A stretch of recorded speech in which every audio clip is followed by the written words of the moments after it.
So ಗೆಳೆಯರೆ, ಪ್ರಧಾನಿ ಮೋದಿ ಅವರ ರಷ್ಯಾ ಪ್ರವಾಸ ಐತಿಹಾಸಿಕವಾಗಿ ಯಶಸ್ವಿಯಾಗಿದೆ. ಹಾಗೂ ಈ ಪ್ರವಾಸದಲ್ಲಿ ಭಾರತ ಮತ್ತು ರಷ್ಯಾ ದೊಡ್ಡ ದೊಡ್ಡ ಒಪ್ಪಂದಗಳನ್ನು ಮಾಡಿ ಇತಿಹಾಸವನ್ನು ಸೃಷ್ಟಿಸಿವೆ.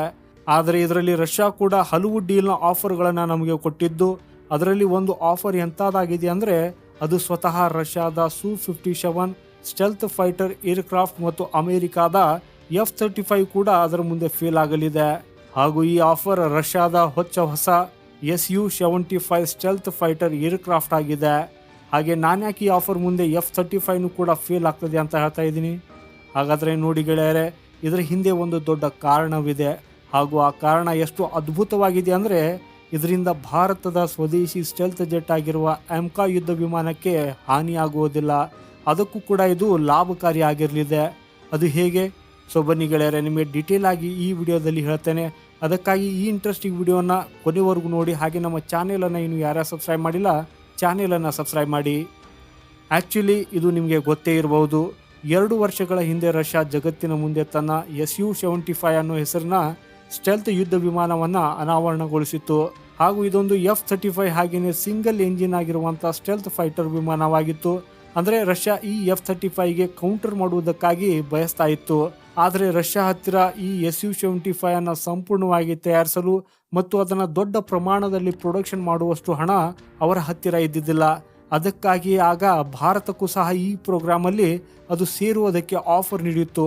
ಅವರು ಭಾರತಕ್ಕೆ ಏನು ಹೇಳಿದರು ಅಂದರೆ, ನೋಡಿ, 2 ದೇಶಗಳು ಇದನ್ನು ಜಂಟಿಯಾಗಿ ಅಭಿವೃದ್ಧಿಪಡಿಸೋಣ. ಅವುಗಳನ್ನು ತಯಾರಿಸಿದ ನಂತರ 2 ದೇಶಗಳು ಆಗ ತಮ್ಮ ತಮ್ಮ ಸೇನೆಗಳಲ್ಲಿ ಅವುಗಳನ್ನು ಸೇರಿಸಿಕೊಳ್ಳುತ್ತವೆ. ಹಾಗೂ ಇದರೊಂದಿಗೆ ಇತರೆ ದೇಶಗಳಿಗೆ ಮಾರಾಟ ಮಾಡುವ ಮೂಲಕ ದೊಡ್ಡ ಲಾಭವನ್ನು ಪಡೆಯುತ್ತೇವೆ ಅಂತ ಹೇಳಿತ್ತು. ಆದರೆ ಆ ಸಮಯದಲ್ಲಿ ಭಾರತದ ಎಮ್ಕಾ ಫೈಟರ್ ಏರ್ಕ್ರಾಫ್ಟ್ ತಯಾರಿಸುವ ಕೆಲಸ ಬಹಳ ಭರದಿಂದ ಸಾಗಿತ್ತು. ಹಾಗಾಗಿ ಭಾರತ ಈ ಯೋಜನೆಗೆ ಒಪ್ಪದೆ ಪಕ್ಕಕ್ಕೆ ಸರಿದಿತ್ತು.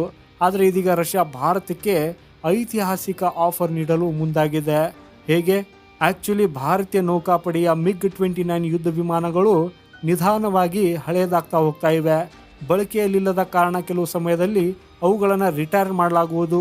ಇಲ್ಲದಿದ್ದರೆ ನಮ್ಮ MiG-21 ಹಾಗೆ ಅವುಗಳಲ್ಲಿ ಅಪಘಾತಗಳು ಸಂಭವಿಸಬಹುದು ಎಂದು ರಷ್ಯಾ ಹೇಳಿದೆ. ಆದರೆ ಪ್ರಶ್ನೆ ಅಂದರೆ, ನಾವು ಈಗ MiG-29 ರಿಟೈರ್ ಮಾಡಿದಾಗ ಆಗ ಅದರ ಸ್ಥಾನವನ್ನು ಯಾರು ತುಂಬ್ತಾರೆ ಅನ್ನೋದು. ಸೊ ಇದಕ್ಕಾಗಿ ರಷ್ಯಾವು ನಮಗೆ ಈ ಒಂದು ಆಫರ್ನ ಕೊಟ್ಟಿದ್ದಾರೆ. ನೋಡಿ, ನೀವು MiG-29 ರಿಟೈರ್ ಮಾಡಿ ಅದರ ಜಾಗದಲ್ಲಿ ರಾಫೆಲ್ ಯುದ್ಧ ವಿಮಾನಗಳು ತಗೊಂಡಾಗ ನಿಮ್ಮ ಸೈನ್ಯಕ್ಕೆ ಸಬ್ಸ್ಟಿಟ್ಯೂಟ್ ಅಂತೂ ಸಿಗ್ತದೆ. ಅಂದರೆ ನಿಮಗೆ ಬಹಳ ಅಗತ್ಯವಿರುವಂಥ ಯುದ್ಧ ವಿಮಾನವು ಹಾಗೂ ಈಗ ನಿಮ್ಮ ಸೇನೆಯಲ್ಲಿ ಅಂದರೂ ಸೇರ್ತದೆ. ಆದರೆ ಅದರ ಅಪ್ಗ್ರೇಡೇಷನ್ ಆಗುವುದಿಲ್ಲ. ಇದಕ್ಕೆ ಹೋಲಿಸಿದರೆ ನಮ್ಮ ಸಜೆಷನ್ ಏನಾಗಿದೆ ಅಂದರೆ, ನೀವು ನಿಮ್ಮ MiG-29 ಖಂಡಿತ ರಿಟೈರ್ ಮಾಡಲೇಬೇಕು. ಆದರೆ ಬದಲಿಗೆ ನಿಮ್ಮ ನೌಕಾಪಡೆಯಲ್ಲಿ Su-75ನಂತಹ ಸ್ಟೆಲ್ತ್ ಯುದ್ಧ ವಿಮಾನವನ್ನು ಸೇರಿಸಿಕೊಳ್ಳಬೇಕು. ಇದರಿಂದ ನಿಮ್ಮ ನೌಕಾಪಡೆಯ ಹಳೆಯ ಯುದ್ಧ ವಿಮಾನಗಳು ಸಹ ರಿಟೈರ್ ಆಗ್ತವೆ. ಹಾಗೂ ನಿಮ್ಮ ಸೈನ್ಯವು ಮತ್ತಷ್ಟು ಹೆಚ್ಚು ಶಕ್ತಿಶಾಲಿ ಆಗ್ತದೆ. ಯಾಕಂದರೆ ಅವರಿಗೆ ಒಂದು ಸ್ಟೆಲ್ತ್ ಯುದ್ಧ ವಿಮಾನ ಸಿಕ್ಬಿಡ್ತದೆ. ಹಾಗೂ ಭಾರತೀಯ ನೌಕಾಪಡೆಯು ಸ್ಟೆಲ್ತ್ ವಿಮಾನಗಳನ್ನು ಆಪರೇಟ್ ಮಾಡುವ ಜಗತ್ತಿನ ಆ ಒಂದು ಎಲಿಟ್ ನೌಕಾಪಡೆಯಲ್ಲಿ ಬಂದ್ಬಿಡ್ತದೆ. ಹಾಗೆಯೇ ನಿಮ್ಗೆ ಹೇಳೋದಾದರೆ, ಸದ್ಯಕ್ಕೀಗ ಜಗತ್ತಿನಲ್ಲಿ ಸ್ಟೆಲ್ತ್ ಯುದ್ಧ ವಿಮಾನದ ನೌಕಾಪಡೆಯನ್ನು ಹೊಂದಿರುವ ಒಂದೇ ಒಂದು ದೇಶ, ಅದು ಅಮೆರಿಕವಾಗಿದೆ. ಆದರೆ ರಷ್ಯಾ ಏನು ಹೇಳ್ತಾ ಇದೆ ಅಂದರೆ, ಭಾರತವು ಈ ಪ್ರೋಗ್ರಾಮಲ್ಲಿ ಸೇರಿದರೆ ಆಗ ಭಾರತ ಮತ್ತು ರಷ್ಯಾದ ನೌಕಾಪಡೆಗಳು ಸಹ ಸ್ಟೆಲ್ತ್ ಯುದ್ಧ ವಿಮಾನವನ್ನು ಹೊಂದಿರ್ತವೆ. ಹಾಗೂ ಇದಷ್ಟೇ ಅಲ್ಲದೆ ಅತ್ಯಂತ ಮುಖ್ಯವಾದ ವಿಷಯವೆಂದರೆ, ಈ ಆಫರ್ ಅನ್ಬೀಟೇಬಲ್ ಆಗಿದೆ. ಅಂದರೆ ಈ ಪ್ರಸ್ತಾಪದ ಮುಂದೆ ಎಲ್ಲವೂ ಮಸುಕಾಗುತ್ತದೆ. ನಾನು ಯಾಕೆ ಹೀಗೆ ಹೇಳ್ತಾ ಇದ್ದೀನಿ? ಯಾಕೆ ಹೀಗಂದರೆ, ಭಾರತವು ಈ ಪ್ರೋಗ್ರಾಮಲ್ಲಿ ಸೇರಿದಾಗ ಆರಂಭಿಕ ವರ್ಷಗಳಲ್ಲಿ ನಾವು ರಷ್ಯಾಗೆ ಕೆಲವೇ $ಬಿಲಿಯನ್ ಅಷ್ಟೇ ಪೇಮೆಂಟ್ ಮಾಡಬೇಕಾಗ್ತದೆ. ನಂತರ ಈ 2 ದೇಶಗಳು ಜಂಟಿಯಾಗಿ ಇದನ್ನು ನಿರ್ಮಿಸುವಾಗ ಆಗ ನಮಗೆ ಕೇವಲ $35-40 ಮಿಲಿಯನ್ ವೆಚ್ಚವಾಗ್ತದೆ. ಹೌದು ಗೆಳೆಯರೆ, ರಿಪೋರ್ಟ್ಗಳಲ್ಲಿ ಏನು ಹೇಳಲಾಗ್ತಿದೆ ಅಂದರೆ ಅದರ ಬೆಲೆ ಮ್ಯಾಕ್ಸಿಮಮ್ $40 ಮಿಲಿಯನ್ ಹೋಗಲಿದೆ ಅಂತ. ಇದಕ್ಕೆ ಕೆಲವು ಆ್ಯಡ್ ಆನ್ಗಳನ್ನು ಸೇರಿಸಿದರೂ ಖಂಡಿತವಾಗಿಯೂ ಅದು $50 ಮಿಲಿಯನ್ ಹೆಚ್ಚಾಗುವುದಿಲ್ಲ. ಅಂದರೆ ನಿಮಗೆ F-35 $100 ಮಿಲಿಯನ್ಗೆ ಸಿಕ್ಕಿದ್ರೆ ಈ Su-75 ನಿಮಗೆ ಅದಕ್ಕಿಂತ ಅರ್ಧದಷ್ಟು ಬೆಲೆಗೆ ಸಿಗ್ತದೆ. ಹಾಗೆಯೇ ನಿಮಗೆ ಈ ಆಫರ್ ಬಗ್ಗೆ ಪ್ರಶ್ನೆ ಇರ್ಬೋದು, ಈ ಆಫರಲ್ಲಿ ಎಲ್ಲವೂ ಚೆನ್ನಾಗಿದೆ, ಯಾವುದು ಕೆಟ್ಟದಿಲ್ವಾ ಅನ್ನೋದು. ಸೊ ನೋಡಿ ಗೆಳೆಯರೆ, ಇದರ ಕೆಟ್ಟದಾಗಿರುವ ಒಂದು ವಿಷಯ ಅಂದರೆ ರಷ್ಯಾ ಈ ಯುದ್ಧ ವಿಮಾನವನ್ನು 100% ಸ್ಟೆಲ್ತ್ವಾಗಿಸಬಲ್ಲ ಆ ಟೆಕ್ನಾಲಜಿಯನ್ನು ಇನ್ನೂ ಅಭಿವೃದ್ಧಿಪಡಿಸಿಲ್ಲ.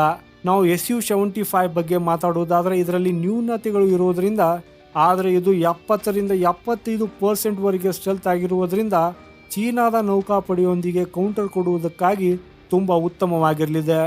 ಇಂಥದ್ರಲ್ಲಿ ಒಂದು ವೇಳೆ ಇದು ನೌಕಾಪಡೆಗೆ ಬಂದರೆ ಒಂದು ಅದ್ಭುತನೇವಾಗಿರಲಿದೆ. ಹಾಗೂ ಈ 70-75% ಸ್ಟೆಲ್ತ್ ಇರುವುದನ್ನು ನಮ್ಮ ವಾಯುಪಡೆಗೆ ತೆಗೆದುಕೊಳ್ಳಲು ಸಾಧ್ಯವಿಲ್ಲ. ಯಾಕಂದರೆ ನಮ್ಮ ಏರ್ಫೋರ್ಸ್ಗಾಗಿ 100% ಸ್ಟೆಲ್ತ್ ಫೈಟರ್ ವಿಮಾನಗಳೇ ಬೇಕು. ಅದು ಇಲ್ಲದೆ ಅಲ್ಲಿ ಯಾವುದೇ ಕೆಲಸ ನಡೆಯೋದಿಲ್ಲ. ಆದರೆ ನೌಕಾಪಡೆಗೆ 70-75% ಸ್ಟೆಲ್ತ್ ಇದ್ದರೂ ಪರವಾಗಿಲ್ಲ.